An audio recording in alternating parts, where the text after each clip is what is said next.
Jesus, what a misleading title.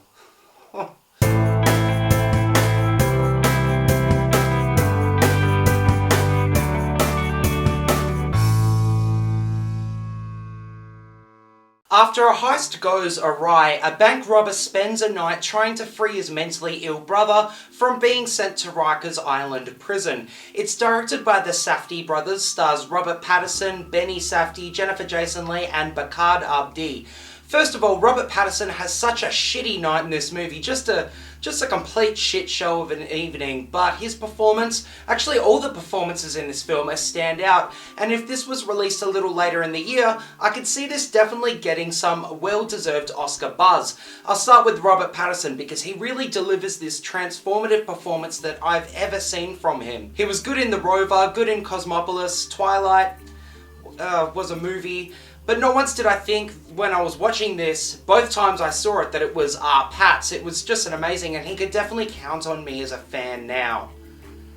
Not that he cares or knows who I am. The Safdie brothers are a pair of directors that honestly I haven't really been a big fan of, because although narratively their storytelling is good, visually they just do a lot of close-ups and continue to use a lot of out-of-focus shots, and although they work in this film perfectly, they do get a little bit irritating. In saying that, in this film, it helps to enhance the filthy, deplorable feel and grit of the city's atmosphere, and you do feel encapsulated by the grungy neon really well, and it helps set the stage for this story.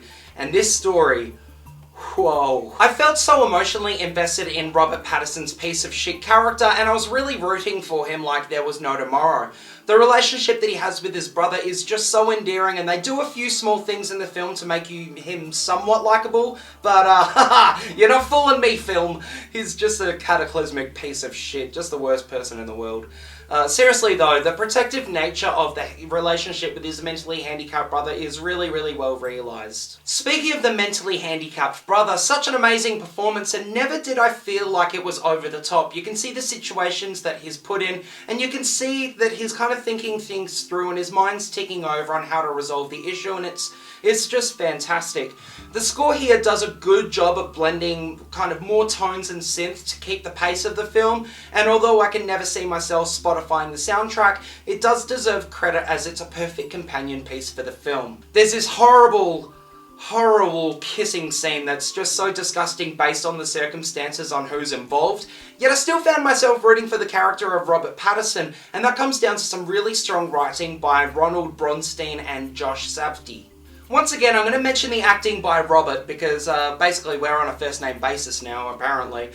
Because of the agitation and intensity that he delivers is just beyond amazing. I urge everyone to rent this on iTunes, but I can probably see like 1 in 100 people not enjoying it. It's one of my favourite films of the year, probably being in my top 3, and I sat silent for about 5 minutes after the movie finished, just soaking in what I just saw.